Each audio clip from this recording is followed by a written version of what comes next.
Bonjour à tous, bienvenue dans cette vidéo dans laquelle on va parler de Call Call. Et pour parler de ce sujet, je reçois le boss du sujet en France, donc qui est Augustin Tonnel.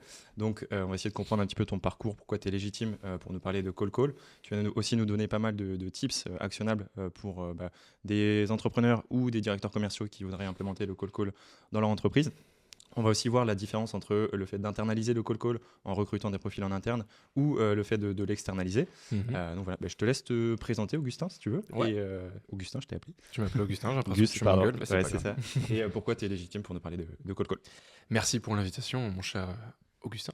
Augustin. Moi, je m'appelle Flavien Villeneuve, je viens de Châteauroux, Ah. je joue en D1 au foot. Ah ouais. Tu sais, je te connais. Tu m'écoutes, c'est Bah, bien. bien sûr que je t'écoute, c'est important. Non, j'essaie d'être le plus court, synthétique et sans être trop chiant et pédant. Et voilà. Je m'appelle Augustin Tonnel. Ça fait 3 ans, bientôt 4, que je crée du contenu sur LinkedIn. Ça fait 9 ans que je suis sur le sujet du call call. Donc, pour rappel, le call call, c'est quoi? C'est la prospection téléphonique. Grosse différence avec le démarchage, on pourra en parler tout à l'heure. Ouais. J'ai été sur plusieurs expériences commerciales dans la tech, dans le SaaS, etc. Mais à chaque fois, le dénominateur commun, c'était le call call. J'en faisais beaucoup, je créais des campagnes d'acquisition. Je suis aussi passé par une agence de prospection à Paris qui s'appelle Thinker, où notre mission, c'était ça, c'était créer des campagnes de call call justement pour nos Ouais, clients, bref. Google, Amazon, etc. Microsoft, Jalios, des gros noms de la tech. Et ensuite, j'ai commencé le coaching commercial, principalement axé sur l'acquisition il y a 3 ans. Ouais.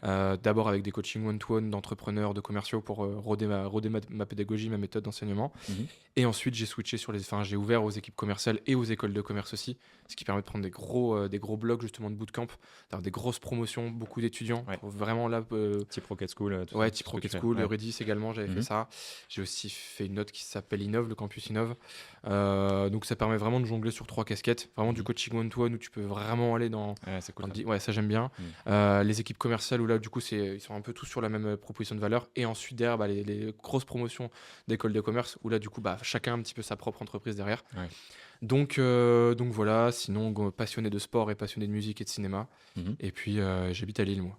Ok. Et Voilà. t'as pas oublié un petit projet qui est en train de se lancer récemment Non, sur je une pense pas. agence d'acquisition? Je pensais que c'était toi qui allais faire le truc. Non, Et également cofondateur avec toi d'Akiro, agence qu'on a lancée un peu en mode sous-marin depuis 1 an, là du coup officiellement sur cette année 2026. Gros projet qui m'a fait sortir de ma grotte de solopreneur. Ouais. Grâce à toi et Jenny qu'on embrasse. Je sais pas où elle est. Elle nous regarde elle est là. de là où Elle elle est est. derrière là. C'est Mais ça. vous m'avez fait sortir de ma grotte de solopreneur sur ce projet qui me fait botter au quotidien, qui est challengeant, stressant, plein de trucs dans tous les sens, tous les Ouais. termes qui terminent par an, mais qui est quand même vachement kiffant. Kiffant. Kiffant, ouais. On est en train de créer un sacré truc. Et voilà pour la Ouais. petite présentation. Eh ben, merci pour la présentation. Donc ouais, peut-être pour préciser, donc Augustin c'est mon associé donc sur l'agence Akiro. Donc ça fait un peu plus d'1 an qu'on travaille un peu en sous-marin sur le projet donc qui est sorti. Donc c'est une agence d'externalisation de votre prospection de boîtes B2B. Donc on passe notamment par le canal du call call, donc l'expertise que tu as Cool. le cool d'ailleurs. Cool. Voilà, On l'appelle comme ça. Nous. c'est ça. On va rentrer tout de suite dans le vif du sujet. On entend beaucoup parler du call call sur LinkedIn, peut-être parfois des personnes qui prêchent un peu pour leur paroisse en disant le call call va mourir 2026, c'est fini. Il y a trop de concurrence sur ce canal-là, ça risque de mourir. Toi, qu'est-ce que tu en penses déjà, quel est le constat? Là, on est début 2026. Comment fonctionne le call call? Comment tu vois l'évolution sur 2026? Et si on se projette à 3 ans, donc triple question, à 3 ans, comment tu vois un petit peu l'évolution de ce canal-là? Et également, comment ça... plein de questions aussi. C'est ça.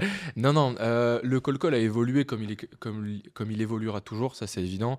La manière dont on faisait du call call il y a 10 ans et dont on en fait aujourd'hui, ça a totalement changé. Ouais. Pour prendre un peu de hauteur, déjà la prospection dans la globalité, c'est quelque chose de cyclique. C'est-à-dire que fut un temps, effectivement, il y avait le mailing qui avait arrosé dans tous les sens parce que les prospects, à partir du moment où tu insérais une variable, tu mettais un chouïa de personnalisation. Tu mettais juste le prénom, c'était génial, super, et il y a personnalisé son mail. Le call call gravitait encore à côté, mais du coup ça avait baissé à ce moment-là. Toutes les boîtes faisaient du mailing. Limite, on faisait que du marketing. Il n'y avait vraiment pas de call call dans les boîtes. Après, on s'est rendu compte qu'il y avait justement une fatigue, un essoufflement de ce canal-là. Donc, on est revenu sur le call call et ainsi de suite.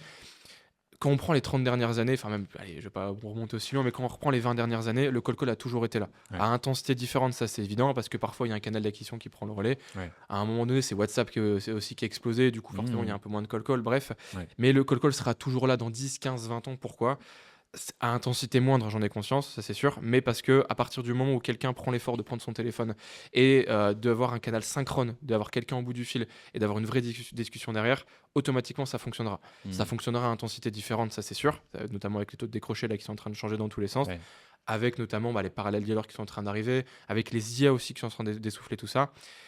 Je sais pas si je réponds à ta question là dans Si, la si. globalité, mais ce que je voudrais surtout dire, c'est que si effectivement là aujourd'hui il y a aucun contrôle, il y a aucune maîtrise des parallèles dialers, Mmh. de l'IA, du CPF, de tout ça qui va arriver, forcément le call va s'essouffler, ça c'est évident. Ouais. Ça fonctionnera toujours, ça c'est sûr, mais on va commencer à trouver par contre des taux de décroché qu'on peut trouver notamment aux États-Unis, Ouais, c'est ce que aux j'allais UK, dire. etc. Mmh. On va tomber sur du 6-7%. Là déjà, ça c'est un truc que je dis tout le temps en call client, c'est que là aujourd'hui, le taux de décroché qu'on a, c'est plutôt de l'ordre entre 10 et 15%. C'est ça, ouais. Putain de temps, il y a 2 ans, c'était 25, 30, voire parfois 35% de Ouais, ouais, décroché. ouais. Donc, j'ai pas envie de dire que peut-être que dans 2 ans, on sera à 5%. Je touche du bois, je touche du singe. Mmh. J'espère que ce ne sera pas ça. Mais s'il y a aucun contrôle et aucune maîtrise de tout ce qui va arriver derrière tout l'écosystème, forcément on va tendre là-dessus, on va aller droit dans le mur. OK. Est-ce que le risque réglementaire, tu le vois comme étant quelque chose qui est au-dessus de nos têtes, qui est vraiment risqué? Ou est-ce que tu penses que alors il y a Mm. réglementaire et aussi des évolutions technologiques comme, ce que Apple a mis en place sur les iPhones pour Avec les filtrer les filtres. appels? Mhm.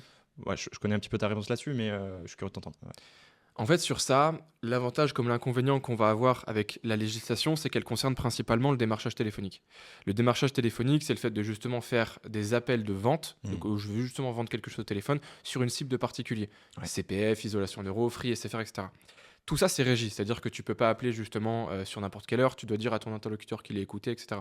Ouais. Le problème, c'est que si nous, déjà, experts du métier, on doit expliquer que le démarchage, c'est pas de la prospection, c'est pas l'objectif, Ouais, ouais, ouais. etc. Imaginez justement les prospects, les consommateurs qui sont appelés, pour eux, c'est strictement la même chose. Bien sûr, bien sûr. Quelqu'un qui prend son téléphone pour appeler quelqu'un. Ouais. Et donc, automatiquement, c'est là où, du coup, quand ils sont appelés en mode démarchage ou quand ils sont appelés en mode prospection, ils sont appelés dans tous les cas. Ce qui fait qu'ils n'ont pas envie de répondre, ce qui font qu'ils ont une vision galvaudée, justement, de la prospection. Ouais. Mmh. Nous, la prospection, c'est j'ai vu qu'il y avait un professionnel à qui je peux apporter de la valeur, à qui je peux apporter quelque chose.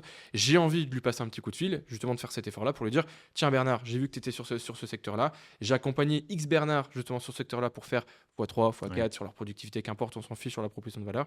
Et c'est pour ça que par rapport à ça, je t'ai appelé. Donc, Mmh. l'intention et justement la genèse du projet, pour le coup, c'est intournable, c'est quelque chose de cool. Ouais, ouais. C'est totalement l'inverse du démarchage de je prends un panel de consommateurs, qu'importe qu'ils soient à Lille, qu'ils aient 35 ans, 40 ans, Ouais, ouais. qu'importe justement leur critère, et je vais les appeler pour leur vendre quelque chose. Ouais. Et donc, pour te répondre, cette législation, d'un côté, c'est notre force, mais d'un autre côté aussi, c'est un Mmh. inconvénient. Donc, OK. faut juste qu'ils puissent, pour moi, mieux justement régir tout ça, de se dire, ok, bien marquer la différence entre démarchage et prospection, et s'ils arrivent à faire ça, Ouais. la prospection, elle a encore des beaux jours devant elle. Oui, oui, c'est ça. Et puis de toute façon, nous, on est expert acquisition, on suit tous les nouveaux canaux. Enfin, il y a eu des nouveaux canaux qui sont Mhm. sortis, comme le setting, c'était des choses nouvelles.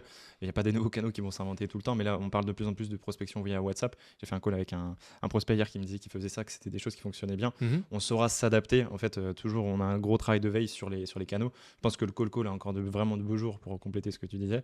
Mais voilà, on pourra toujours s'adapter s'il y a des évolutions là-dessus. Sur cette Ouais. partie-là, pour moi, pour rebondir aussi sur la question que tu as posée tout à l'heure, le terme all-bound, c'est un terme qui a été Mm. créé un petit peu par Lemlist, etc. Ouais. Mais le terme all-bound, ça sous-entend que tu viens faire de l'outbound en incluant de l'inbound, enfin en faisant vraiment plein de choses. Ouais. Là aujourd'hui, justement dans ta prospection, le terme all-bound pour moi, c'est quoi? C'est de se dire, je vais multiplier plusieurs canaux d'acquisition pour justement avoir ce côté smooth, ce côté fluide, et, Mm. d'un point de vue expérience prospect, de pas matraquer le call comme un animal, Ouais. pas envoyer 45 mails pour qu'à la fin il me réponde plus par usure que par envie. Ouais. C'est plutôt de se dire, ok, je vais être intelligent, j'ai envoyé une petite, et ça tu le fais très bien cet exercice-là, j'envoie une petite vidéo justement au prospect en me baladant sur son site avec un Tela ou avec un Loom. Ça, c'est deux outils qui te permettent de partager ton écran tout en enregistrant ta tronche à côté. Ouais. Ça, d'un point de vue humanité, il n'y a rien de mieux. Ouais, Donc, c'est de se dire, bien ok, moi aujourd'hui, j'ai une agence web, je crée des sites internet. Et bah tiens, je vais aller justement sur le site le site de mon prospect. Je me balade un petit peu, je vois quelques pistes d'amélioration. Je lui dis, bah tiens, Flavien, je me baladais sur ton site. Ça, j'adore. Franchement, la partie contact, c'est excellent. Donc, je trouve que tu as vraiment bien fait ça. Ouais. Moi, je vois quelques pistes d'amélioration. Je pense notamment à ça, cette partie header que tu peux changer. Nanana. Ouais. Donc, je voudrais qu'on puisse en discuter en fin de semaine, savoir si c'est plutôt jeudi ou vendredi. Bref, tu fais cette petite vidéo. Et qu'il te réponde ou pas, là, déjà, tu as montré patte blanche. Tu Ouais, dis, c'est ok, sûr. j'ai fait l'effort à mon prospect, je lui ai montré quelque chose. Là, déjà, le prospect, ok, je dégage une bonne impression. Ensuite, derrière, si tu lui passes un petit coup de fil, déjà, tu es dans des chaussons, tu es dans des Ouais. bonnes prédispositions pour que quand ton prospect justement te réponde, en mode, ok, j'ai déjà fait l'effort. Quand je t'appelle, c'est parce que je t'envoie une vidéo, j'ai Ouais, fait ouais. mes devoirs. qu'est-ce que t'en penses? Bien Voilà. sûr, ouais, Et donc, appeler en mode bonjour, moi aujourd'hui je fais ça, et appeler en mode hello, bah, je t'appelais par rapport à ma vidéo, tu vois, je t'ai donné un petit peu de valeur, qu'est-ce que ouais. t'en penses? Mm. C'est pas la même approche déjà. Ouais, Et c'est donc, déjà. pour moi, c'est vers ça qu'on doit tendre. C'est vraiment une approche qualitative de se dire apport de valeur, personnalisation. On n'est plus dans l'industrialisation dans tous les sens, de se dire je prends un badge de prospect, je les déblaye sur un fichier CSV ou Excel, et Mm. donc je tabasse. Vraiment, je fais que de la quantité. Non. Ouais. Là, il faut vraiment, je préfère qu'on prenne 30 prospects, pas forcément sur de la BEM, je parle pas forcément de ça, Ouais, mais ouais, ouais. je prends 30 prospects, mais l'approche que je vais avoir derrière, c'est de l'all-bound, Mm. et je vais multiplier plusieurs canaux pour augmenter mes chances du coup. Ok. Même si la partie ABM, c'est des choses qu'on fait sur certains clients, C'est où des on a choses qu'on fait. des profondeurs de marché vraiment trop petites, C'est ça. et des fois, on est obligé de passer par là. Donc, Ouais. ça marche. Quand on fait du call, on a que quelques secondes hein, pour vraiment accrocher le prospect. Est-ce que tu pourrais nous partager tes 3 accroches favorites qui font que bah voilà, le prospect, il a envie de nous écouter et pas de nous raccrocher au nez directement? Bah, ma préférée, qui est décriée un peu par certains, c'est, je sais pas si vous me remettez, j'en parle tout le temps, mais le but d'une accroche, c'est de capter l'attention d'un Ouais. prospect, donc c'est de susciter sa curiosité. Si tu veux que l'accroche ce soit pour dire qu'effectivement c'est un appel de prospection, t'es pas là pour déranger, je suis pas forcément fan. Ouais. Sur des profils dirigeants, sur des profils rouges, cette transparence et cette honnêteté, elle va être mal perçue, Ouais. parce qu'il faut aller tout de suite à l'essentiel, il faut aller cash, il faut être direct, et donc enjoliver justement l'appel. Je vous préviens, c'est un appel de prospection, voilà l'idée. Ouais, Non, ouais. ça pour le coup, je suis pas forcément Mhm. fan. Donc moi, ce que j'aime bien, c'est le je sais pas si vous me remettez, que j'ai appris, enfin que j'ai copié notamment chez Finker à l'époque, je les embrasse d'ailleurs, Ouais. c'est pas de moi, hein, et mais que j'ai démocratisé partout sur LinkedIn, Ouais. c'est de se dire j'ai appelé mon prospect, peut-être qu'il est entre deux réunions, peut-être qu'il est à son entraînement de je sais pas quoi. Et donc quand je l'ai appelé, c'est oui, bonjour Flavien, c'est Augustin l'appareil de Tartampion, je sais pas si vous me remettez. Et ça fonctionne encore mieux forcément si j'ai déjà envoyé quelque chose avant. Ouais, ouais, bien sûr. Parce que peut-être que Flavien Tartampion, ah ben vous m'avez envoyé une vidéo il y a 2 jours. Ouais. Et là, c'est là où effectivement toute cette arborescence, elle prend tout son sens. Mais j'avoue, c'est un peu mon côté filou, j'aime bien le faire même si j'ai rien envoyé, même s'il y a rien. Oui, oui. Parce que peut-être que bah, Tartampion, peut-être que ça va lui dire quelque chose. Mm. Donc j'aime bien justement prendre cette approche-là, prendre cette accroche-là, ce hook. Mhm. Parce que du coup, le prospect, quand tu vas lui poser cette question, la plupart du temps, il va te dire quoi? Redites-moi, j'ai pas entendu. Ouais, c'est Et ça. là, il va être avec toi. Et Et là, exactement. tu sais que tu as son attention. Et Et ça, pour ouais. le coup, l'équipe des SDR, il l'utilise, il adore. Ouais. Parce qu'en fait, tu sais que, OK, là, je suis pleinement avec mon prospect. Là, je peux lui dire ce que je fais. Et ça, c'est un conseil annexe que je veux partager. À aucun moment, tu es là pour parler à ton prospect de ta proposition de valeur Mhm. s'il est même pas avec toi. Bien sûr. Aucun intérêt. Ouais, clairement. Donc moi, je sais pas si vous me remettez, il y a je vous rassure, je vais pas vous prendre du temps maintenant. L'idée, c'est plutôt qu'on échange en fin de semaine. Ouais. Ça, j'aime bien parce que tu sais que du coup, tu sais que ton prospect, la première question qui va arriver dans sa tête, c'est pour quelle raison. Et toi, comme Mm. par hasard, tu vas donner la C'est raison ça. derrière. Donc ça, j'aime bien. D'ailleurs, je précise là-dessus, on peut faire le double dans nos scripts de prospection. On Bien fait sûr. souvent les deux. Ouais, D'abord, on commence par le je sais pas si vous me remettez, et Ouais. ensuite on précise que l'idée c'est pas de vous prendre du temps maintenant, mais d'échanger plutôt en fin de semaine. c'est ça. Bien sûr, je vous donne le sujet et vous me dites si c'est pertinent. Donc ouais, c'est ces 2 accroches qu'on peut mettre dans la. Ça, c'est des accroches que tu peux mettre. Et puis après, si je dois en mettre une troisième, je vais pas t'en donner une troisième, mais je vais te partager celle que j'aime vraiment pas et que j'entends beaucoup trop. Je vous préviens, qu'est-ce que vous faites si je vous dis que c'est un appel de prospection?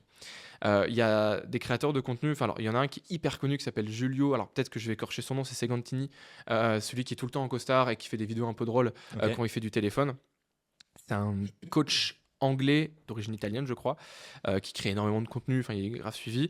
Et en fait, ces vidéos, elles sont extrêmement drôles, elles sont dans le côté un peu chaud, où il commence ses appels en mode on Flavien, là clairement, est-ce que vous démissionnez si je vous dis que c'est un appel de prospection? Plein de trucs comme ça. Ok. Mais il le fait à l'anglaise, il le fait un peu à Ouais. l'américaine. Ok. Et pour le coup, ça prend bien, parce que c'est cette Mm. manière-là de faire de la prospection, c'est un peu dans le show. Ouais. Et du coup, il y en a plein, c'est sûr. et je trouve que et le problème, c'est que c'est galvaudé, parce qu'il y en a plein qui le reprennent, Mm. qui le mettent sur le marché français. Prends un DRH, prends un fondateur, Ah bah, prends c'est sûr. un DRH, pardon. Prends un DSI, prends un fondateur, prends un CTO, un profil très tech, où tu lui dis, je reprends un peu Eduardo, j'ai dit sur un autre post. Ouais. Eduardo, est-ce que vous jetez votre téléphone dans le mur, ça veut dire que c'est un appel de prospection?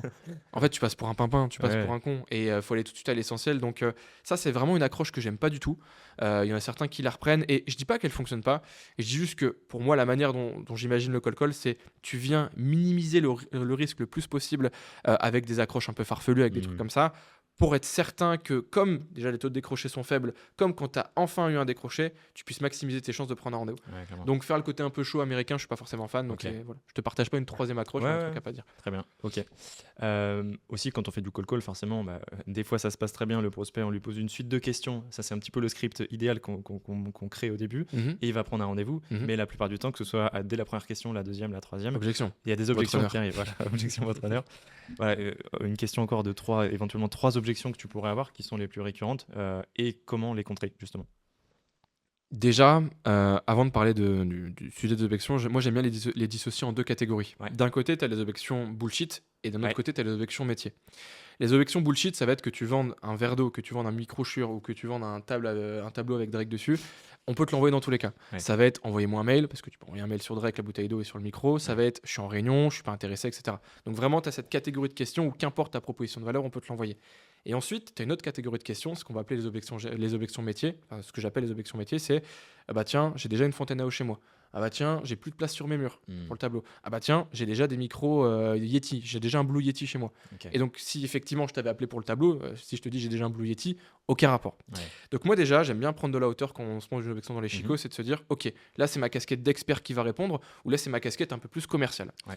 Donc, les objections les plus connues, forcément, c'est avec les objections bullshit. Ça, c'est sûr, parce que ça va être du envoyez-moi un mail, ça va être Ouais. du je suis pas intéressé, etc. Mhm. Si je dois te donner les trois plus connus, ça va être principalement l'objection d'envoyez-moi un mail. Pour moi, c'est une objection sans forcément être une, parce qu'on se rend compte aussi avec Mhm. l'équipe de SDR qu'on a, c'est C'est vrai. à plein de moments, les prospects, ils ont envie qu'on montre pas de blanche. Ils ont envie de se dire, ok, certes, tu m'as appelé, tu as fait l'effort de m'appeler, c'est pas suffisant. Envoie-moi un peu de valeur, envoie-moi Ouais. un petit quelque chose, fais l'effort de juste m'écrire un petit mail pour que je vois que tu vas au bout de ta démarche, tu vas au bout de ta connerie, entre Mhm. guillemets. Et ensuite, derrière, quand tu me rappelleras, parce que peut-être que je vais pas te répondre, quand tu me rappelleras, là, on prendra le rendez-vous. Ouais. On s'en rend compte, le nombre de fois où les SDR, ils disent justement à nos clients, tenez, Fabien, est-ce que vous pouvez juste envoyer un petit mail avec un peu de ressources, que ce soit de la valeur Mhm. ou de la presse, comme ça, le prospect, justement, il voit qu'on fait l'effort jusqu'au bout, et qu'ensuite, quand on va le rappeler, le SDR, il prend le rendez-vous, ça fonctionne extrêmement bien. Donc, l'objection du envoyer-moi un mail, faut pas forcément se braquer. Ouais. On essaye de répondre avec, pour le coup, ma voix off, elle est toujours mieux. Ça, c'est cette notion de voix off, un pitch ou justement un échange visio, c'est toujours mieux qu'un Bien sûr, simple ouais. mail dans la boîte Mais c'est mail. sûr. Et surtout, vous le savez, là aujourd'hui, le mail, il peut justement, je sais qu'il va être noyé dans votre boîte mail. Mhm. Ça sera toujours plus sympa de se prendre 10 minutes en visio tous les deux Ouais. et de faire connaissance. Donc là, vraiment, cette notion de valoriser le rendez-vous au lieu de juste tomber dans Mhm. la casquette du commercial d'envoyer un mail. Moi, je ferais ça. Mais juste, je précise là-dessus, c'est vrai que Ouais. ça veut pas dire que tu n'es pas intéressé Bien sûr, quand tu veux un mail. Parce que totalement. moi, par exemple, je suis un très très mauvais prospect pour des call callers. Je réponds jamais au téléphone. Mhm. Donc, si c'est un numéro que je connais pas, je réponds pas. Mhm. Mais ça m'était arrivé une fois, j'avais quand même répondu à un numéro. J'avais demandé d'envoyer un mail parce que la solution m'intéressait, enfin Mhm. éventuellement, mais j'avais envie d'avoir une presse. Bien En sûr. fait, c'est l'arbitrage du temps. Enfin, tout le monde, que tu sois entrepreneur, que tu sois salarié dans la boîte, parce que beaucoup de personnes qu'on contacte, c'est des salariés, ils ont des journées de dingue, des objectifs à atteindre. Ils arbitrent leur temps en disant est-ce que je bloque 15, 20, 30 minutes de mon temps, je veux juste dégrossir 5 minutes le sujet avant, et si éventuellement ça m'intéresse, je te réponds. Donc, ouais, c'est une objection, mais qui n'en est pas forcément une. Hein. Même avec la meilleure approche possible, tes prospects sont sursollicités. Et donc, si effectivement tu arrives à avoir le meilleur script d'appel, la meilleure forme du monde, dans tous les cas, tu as un prospect justement qui doit rationaliser son temps. C'est ça. Et donc, derrière, si effectivement tu dois juste faire l'effort de lui envoyer un mail, te casse pas la tête. Enfin, je vais pas dire prends un template de mail, mais prends un template de mail, incorpore 2-3 choses qui ont été dites dans l'appel pour montrer que tu as écouté justement Ouais. ton prospect. Clairement. Ça te prend quoi? Ça te prend 5 minutes. Et C'est tu sais sûr. que derrière, quand tu rappelles ton prospect le lendemain, c'est beaucoup plus simple de prendre un rendez-vous. Et là, tu es dans des chaussons quand tu fais l'appel de découverte. Clairement. Donc cette partie-là, sur le je suis pas intéressé, moi ce que j'aime bien, c'est prendre le principe de... c'est ce qu'on appelle la loi de Cunningham. C'est Arthur Conan Doyle qui l'avait mis justement dans Sherlock Holmes, de prêcher le faux pour avoir le vrai. C'est-à-dire qu'à partir du moment où ton prospect dit je suis pas intéressé cash, la première erreur déjà c'est de demander pourquoi. Parce que ton prospect, il n'y a aucun compte à te rendre, ça c'est évident. Et donc déjà, il te connaît pas, il n'y a pas confiance en toi, donc arriver en mode je suis pas intéressé, pourquoi? Il va jamais te le dire. Donc moi, ce que j'aime bien à l'inverse, en fonction de ta proposition de valeur, c'est imaginons tu appelles pour un CRM, tu dis Ok. je sais pas, imaginons tu dis tu fais de l'accompagnement sur HubSpot. Allez, je te prends un exemple. Allez, accompagnement sur HubSpot, tu viens optimiser tout ça, des pipelines de transactions, etc. Toi, tu es directeur commercial, je t'appelle et tu me dis je suis pas intéressé. Mais moi, ce que j'aime bien, au lieu de te dire ah d'accord, vous avez pas pourquoi, c'est ah ok, pas de souci, vous n'êtes pas du tout sur HubSpot, c'est ça? En mode prêcher le faux pour avoir le vrai. Et si Ok. toi, finalement, tu es sur HubSpot, tu vas me dire, si, mais j'ai déjà quelque chose en place. Si, mais je vois pas la valeur d'optimiser mon CRM. D'accord. Si, mais tu vas m'expliquer pourquoi. Ouais. Et si finalement, tu n'es pas sur HubSpot, et moi, je fais de l'accompagnement que sur HubSpot, Mhm. fine. Ouais. Ah, ok, dans ces cas-là, c'est pas pertinent Ouais, qu'on ouais. échange. Parce Mhm. que je suis pas là pour te faire migrer dessus sur HubSpot. Ok, ouais. Donc Mhm. moi j'aime bien justement, j'aime bien cette partie-là, c'est beaucoup plus fluide, c'est beaucoup plus délicat pour le prospect. Et après si je dois en prendre une troisième, parce que j'ai l'impression que tu aimes bien la règle de 3. La règle de 3. La règle de 3, t'aimes bien. Ouais. Je vais en mettre plusieurs dans cette catégorie, je vais mettre le je suis en réunion, je n'ai pas le temps, etc. Ouais. Et la fausse bonne idée dans ces cas-là, c'est de vouloir batailler en mode si, mais j'ai quand même envie de vous intéresser. Ouais. Moi, ce que j'aime bien faire quand je me mange une objection, c'est de l'isoler. Si le prospect me dit là, je suis en réunion, si le prospect me dit là, j'ai pas le temps, la variable, c'est quoi? C'est le temps. Tu n'as pas dit je suis pas intéressé, tu as dit c'est le temps.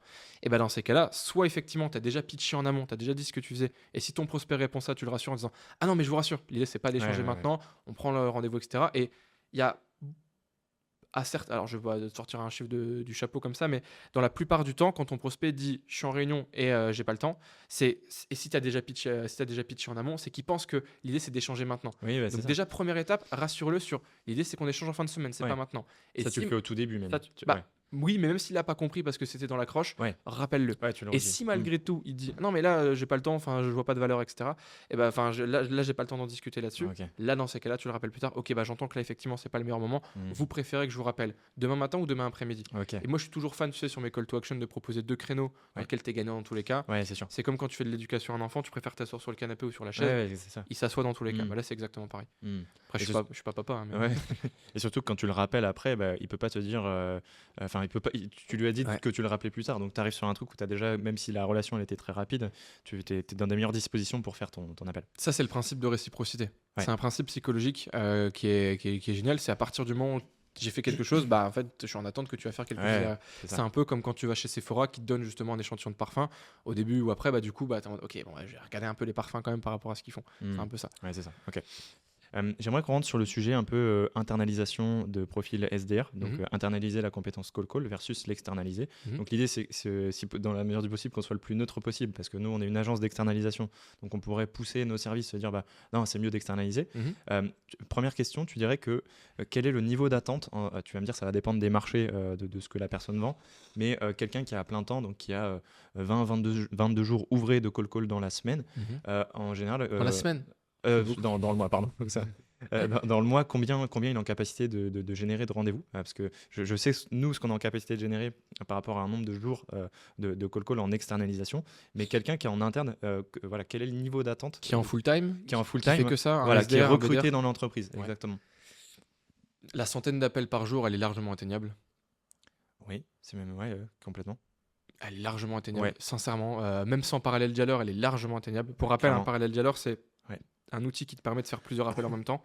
Je sais que moi, à l'époque où j'étais en prod et où je faisais du call, sincèrement, faire 50 appels le matin et 50 appels l'après-midi, c'est vraiment pas la mer à boire. Et s'il y a un truc qui doit vous rassurer d'en faire à limite plus que justement la centaine d'appels, c'est là aujourd'hui les taux de décroché. Là, les taux de décroché, je sais pas si on en a parlé aujourd'hui, mais on en parle souvent. Ça s'est effondré justement là sur... effondré, ça va encore, mais en tout cas, ça a diminué. On est plutôt sur l'ordre de 15% dans la moyenne en fonction des personas.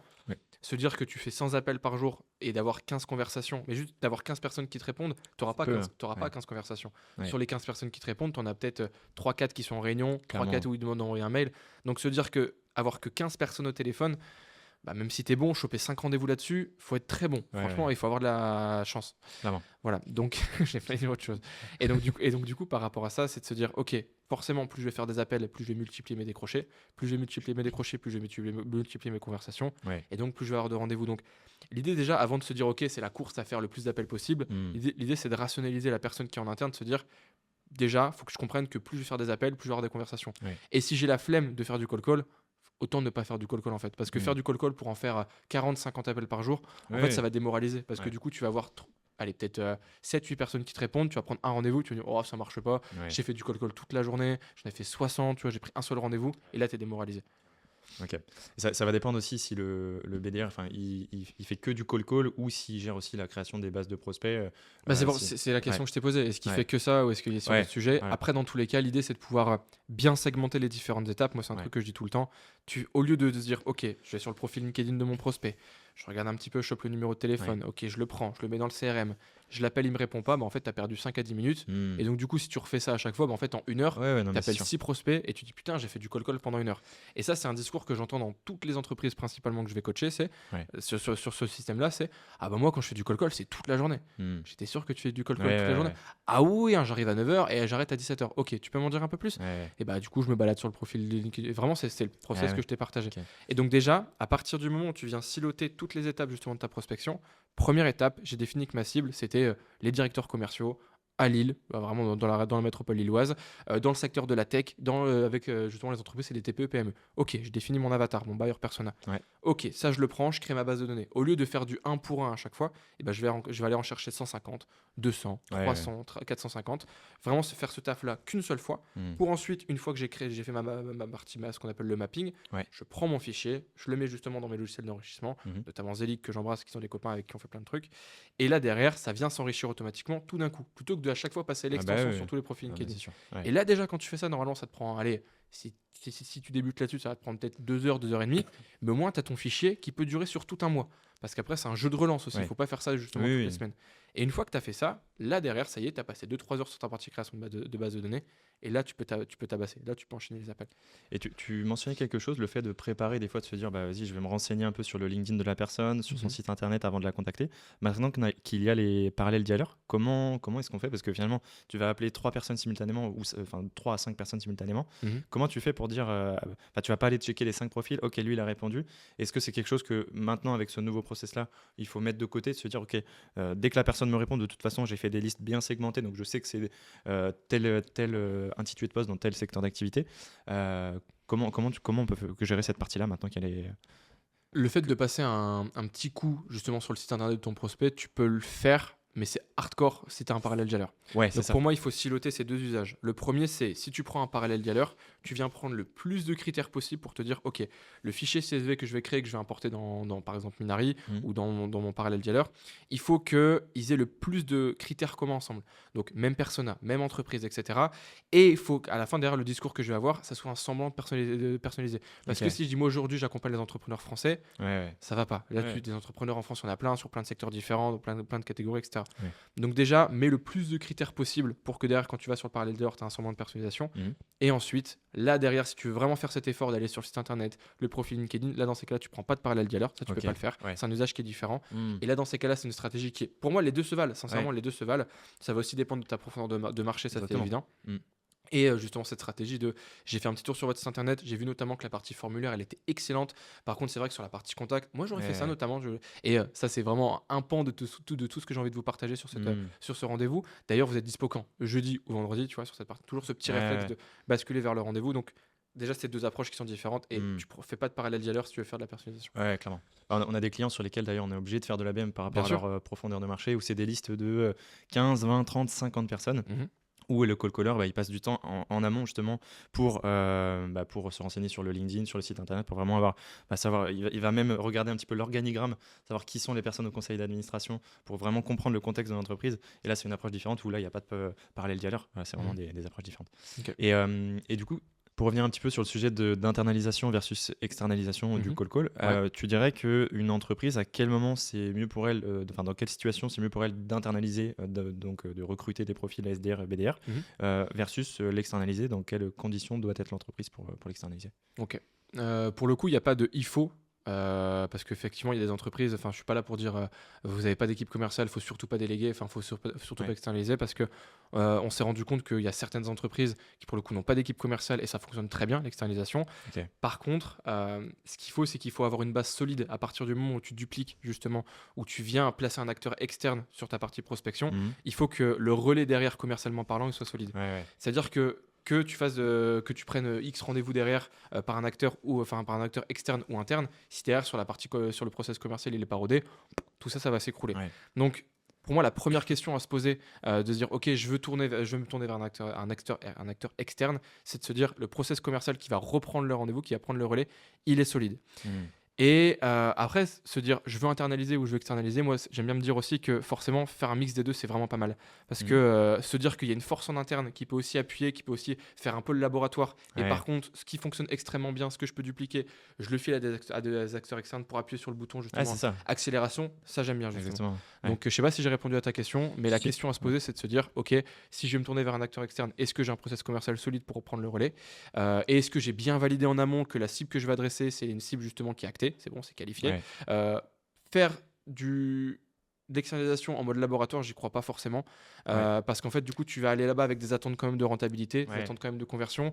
Et finalement, si ton acteur il dit, bah, tu vois, on a testé, ça prend pas, bon, bah, ça coûte quand même cher la campagne, je trouve. C'est sûr. Donc, justement, quand tu as des profils en interne, c'est là où tu peux te permettre de jongler un petit peu plus sur, ok, tu vois, j'ai 3 BDR, j'en mets 2, tu vois, sur un truc qui fonctionne extrêmement bien, et un peu plus en mode, tiens, j'ai envie de tester ce marché, j'ai envie de tester cette audience, vas-y, teste un petit peu.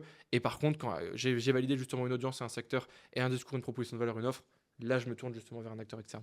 Vers un acteur externe. Ok. Ouais, c'est ça. Ça peut être aussi l'idée, parce qu'un recrutement, ça coûte cher. Enfin, le fait de trouver quelqu'un, le former, puis l'engagement long terme qui est de recruter quelqu'un en CDI. Après, il y a des périodes d'essai pour ça.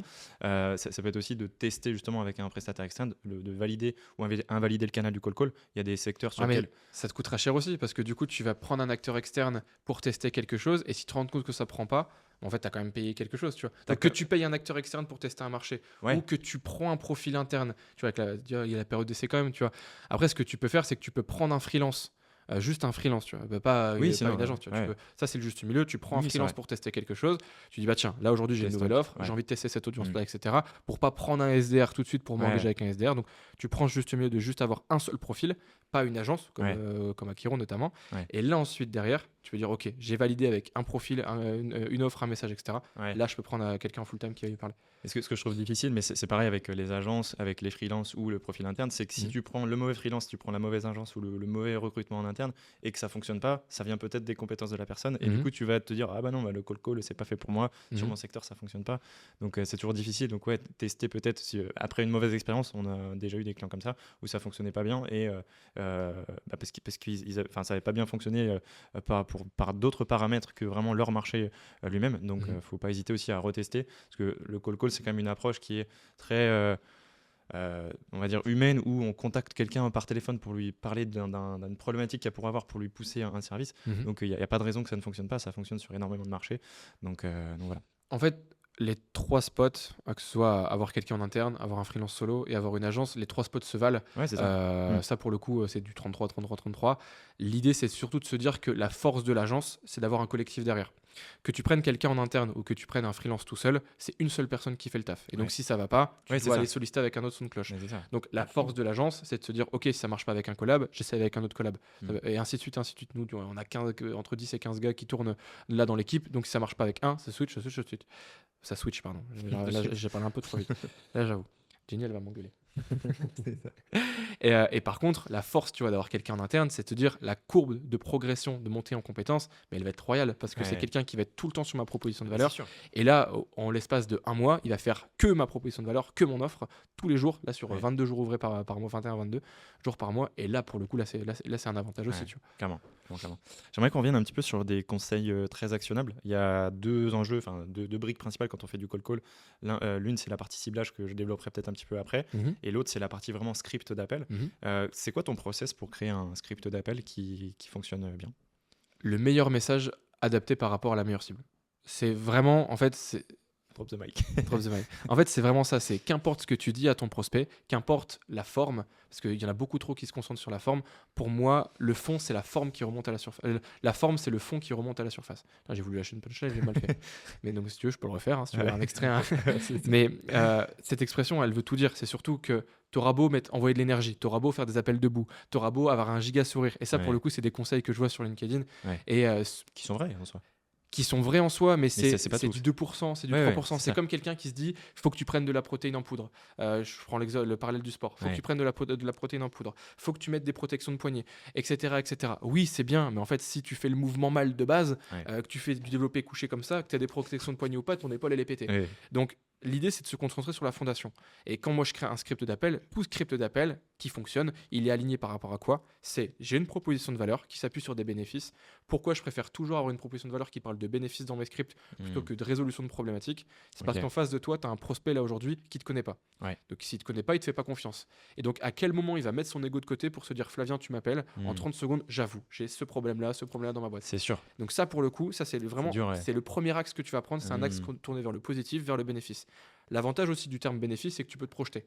Si là également tu me dis, bah tiens, Augustin, je t'appelle parce que moi je résous le problème ABC. Ouais. Si là j'accepte le rendez-vous, ça voudrait dire que je reconnais que j'ai un problème dans ma boîte. On est d'accord. Ouais. Par contre, si effectivement tu me parles de bénéfice, peut-être que ma boîte va bien, mais avec toi elle pourrait aller encore mieux. Je suis dans une optique d'optimisation et pas de résolution de problématiques. Ok, intéressant. Donc déjà, première étape, quand tu crées ton message, tu prends des bénéfices. Ce qu'il faut aussi incorporer, c'est quoi? C'est un avantage unique. Surtout là aujourd'hui, étant donné que les prospects sont sursollicités, ce qu'il faut comprendre, c'est que tu auras beau leur dire ce que tu fais avec des bénéfices, peut-être qu'il y a 30 secondes, il vient d'être appelé par ton concurrent. Et peut-être que ton concurrent, il y a 10 qu'il faisait, donc la même chose, avec encore plus d'énergie. Ouais. Et donc là, l'énergie, c'est là qui est venu justement se différencier. Donc moi, ce que j'aime bien quand je crée les scripts d'appel, c'est quoi? C'est des bénéfices avec un avantage unique derrière. C'est de leur dire, moi je fais A, B et C, et tout ça, et là tu mets justement ton élément différenciant. Okay. L'un des scripts qui a fonctionné le mieux là aujourd'hui dans ma carrière, entre guillemets, ma courte carrière, c'était quoi notamment? C'était pour Do It, qui était un intégrateur cloud, enfin un partenaire cloud en gros. De Google, ouais, c'était ça. Donc GCP, donc Google Cloud Provider, Amazon Web Services, donc AWS, et Azure, Microsoft Azure, c'est le cloud de Microsoft. Et en fait, eux, leur mission, c'est qu'ils achètent du cloud en gros, donc ils font des économies, ils le revendent à prix justement coûtant. Donc si toi tu payes 1 million chez Google, tu vas payer 1 million avec moi. Mais comme moi j'ai fait une économie quand je l'ai acheté en gros, je peux incorporer du support, du consulting et du FinOps, donc optimisation financière sur le cloud. Et là, il n'y a aucun surcoût. Donc tu vas payer la même chose, mais tu as ces 3 trucs en plus. Ça, c'est la force de Do It. Et donc, quand je crée le script, c'était quoi? C'est nous, aujourd'hui, on accompagne justement les CTO des startups françaises. Là, tu vois comment je l'incorpore. C'est je prends le persona avec l'ICP derrière. Comme ça, toi, tu te dis quoi? Putain, ça tombe bien. Je suis CTO d'une startup française. Là, ok, je comprends. Ah ouais, ça capte l'attention. C'est ça. On accompagne les CTO des startups françaises sur leur cloud, notamment GCP, AWS, etc. En leur apportant du support, du consulting et du FinOps. Donc ça, c'est mes 3 bénéfices. Et tout ça sans aucun surcoût. Ce qui fait qu'automatiquement, toi, tu te projettes sur ah bah tiens, putain, je passe en direct avec Google, le support, il est bien. Ok, mais du coup, optimisation financière, ça m'intéresse. Et en plus, ça coûte rien. C'est le même prix. C'est exactement le même prix. Et c'est là où justement, tu rentres vraiment dans ce côté golden quand tu fais un script. C'est j'apporte de la valeur, je te dis ce que je fais. Et si ça t'intéresse, c'est là où derrière on peut en discuter. Donc là, c'est vraiment cette partie proposition de valeur, message. Et en plus, tu vois que derrière, j'ai incorporé quoi? J'ai incorporé mon ICP. Ok. Bah, dans ce que tu disais justement sur la partie script, je contacte les CTO de startup. J'aimerais préciser l'importance du ciblage. Alors, vraiment, c'est super important. On en parlait tout à l'heure encore. Vous pouvez avoir le meilleur script du monde, le meilleur call caller du monde. Si vos bases de données sont éclatées, que vous n'avez pas les bonnes personnes que vous contactez, ça ne fonctionnera pas. Donc, vraiment, investir du temps, c'est super important au début. Moi, c'est ce que je gère au sein de l'agence. Je passe beaucoup de temps sur la création des listes, vraiment pour contacter cibler les bonnes entreprises dans les bons secteurs d'activité et après avoir les bonnes personnes, donc les personas au sein de ces entreprises-là, c'est super important parce que voilà, avoir des listes bien segmentées, c'est important parce que si vous faites des listes, vous vous dites je cible les boîtes B2B dans le secteur du service, c'est assez large. Vous allez avoir une liste de 1500 personnes, je sais pas, vous contactez les directeurs commerciaux, 1500 personnes. Là, quand vous allez avoir votre discours par rapport au script que tu as pu faire, il va être super large et on va pas être précis. Par contre, si tu contactes les directeurs commerciaux, je sais pas, de B2B, mais dans le SaaS par exemple, là, de ton discours, quand tu as la personne au téléphone, tu viens beaucoup plus capter son attention. Donc, c'est très important d'investir du temps là-dessus, déjà sur la propreté de vos bases de prospects, mais aussi de les segmenter, faire des petites listes, ne pas faire des énormes listes, même si ça prend un petit peu plus de temps. Derrière, c'est du temps, c'est de l'investissement parce que vous avez plus de résultats sur les call callers. Donc, ça, c'est super important. En fait, par rapport à ça, il y a 2 sujets. Le premier, c'est qu'à vouloir parler à tout le monde, tu parles à personne au final. Faut pas non plus tomber dans la notion de mettre plein de critères. Je vais prendre les directeurs commerciaux au secteur SaaS qui ont un pull bleu. Tu vois ce que je veux dire? J'exagère, j'extrapole. Mais c'est un peu comme ça qu'il faut le voir. C'est bien de mettre des critères, mais il faut qu'ils puissent avoir une cohérence justement sur ta cible. Ça, c'est la première étape. Et pour moi, la prospection, c'est un ensemble, justement, c'est un ensemble de maillons d'une chaîne qui fait qu'à la fin, ça fait une cohérence. Et quand tu viens justement avoir la bonne data, ensuite, cette bonne data, tu la convertis avec cette cible-là, avec un bon message derrière. Et ensuite, justement, tu as une organisation qui est rodée, tes sessions de call, le bon outil, etc. C'est là où, du coup, ça fait un ensemble. Clairement. Juste se dire, OK, je vais investir totalement sur ma partie base de données. Et le script, du coup, c'est tout, ça peut passer, etc. C'est pareil. En fait, c'est vraiment... les deux sont... Voilà, c'est des fondations qui sont solides, qui font qu'à la fin, du coup, ton appel, il est beaucoup plus smooth. Clairement. Et j'ai une toute dernière question pour toi. Dis-moi. Qu'est-ce que tu dirais à un dirigeant, un directeur commercial qui hésite à implémenter le call dans sa boîte? N'hésite pas. Point, fin de l'histoire. Qui hésite à implémenter le call dans sa boîte. Là, aujourd'hui, tout canal confondu, le call, c'est le canal le plus direct pour parler à ton audience, pour parler à un prospect qualifié. C'est le plus rapide. Tu prends un numéro, tu appelles la personne. Et là, pour le coup, Le nombre de fois où en bootcamp, en coaching, etc., j'arrive et ah bah tiens, j'ai vu que lui, effectivement, il faisait partie de ma cible. Bah, t'as fait quoi? Bah, en fait, je lui ai envoyé un mail, puis après, effectivement, je lui ai envoyé ça, puis C'est plus nanana, puis je suis passé. confortable Ouais, d'écrire un mail. c'est beaucoup plus confortable parce que du coup, tu n'échanges pas avec la personne. Ouais. Mais le truc, qu'est-ce que tu veux à la fin? Un Ouais, échange. Bah, ouais. échange directement avec lui, tu vois. Bien sûr. Arrête de passer justement par la case, par la gare du Nord, par Gare de Lyon comme Ouais, Monopoly, il va tout de suite à l'arrivée, justement. ouais. Donc, moi, du coup, déjà, c'est la notion de rapidité, tu vois, la notion de l'investissement que Rapidité, je. ouais. Voilà, De résultats aussi, à laquelle c'est les ça, c'est quand la les notion de résultats rapidité de résultat sur ouais. l'investissement que tu vas mettre derrière pour avoir justement des Ouais. rendez-vous derrière. Et c'est surtout de se dire, c'est la notion que tu vas avoir quand tu vas avoir ton prospect au téléphone, c'est génial. C'est parce que tu peux échanger directement avec lui. Donc, si c'est pas qualifié, tu le sais aussi tout de suite. Ouais. Il y en a plein qui vont dire bah, j'ai envoyé un mail, etc. Si tu fais tous ces efforts-là pour qu'à la fin ton prospect dit bah, je suis plus en poste, je suis pas intéressé parce qu'on vient changer de RP ou ainsi de suite, et ben en fait tu as fait tous ces efforts pour rien Ouais, patatras. pour rien. Alors que si tu prends ton téléphone d'un côté, c'est hyper rapide pour avoir un résultat Ouais. qui soit tant positif que aussi négatif. Et Ouais. surtout le coût que tu vas mettre derrière, il est forcément moindre, ça c'est évident. Ouais. Tout ce temps en tant qu'en investissement financier. Ouais, clairement. Pour appuyer sur la notion de rapidité, c'est aussi les. Appuie, J'a- garçon, j'app- J'appuie appuie. vraiment dessus. Appuie. Sur les apprentissages aussi que tu récupères, parce que si tu. L'outbound, donc le call, la prospection à froid, Mhm. c'est des hypothèses que tu émets de dire, ok, bah, moi, ma cible, c'est tel secteur d'activité, tel persona.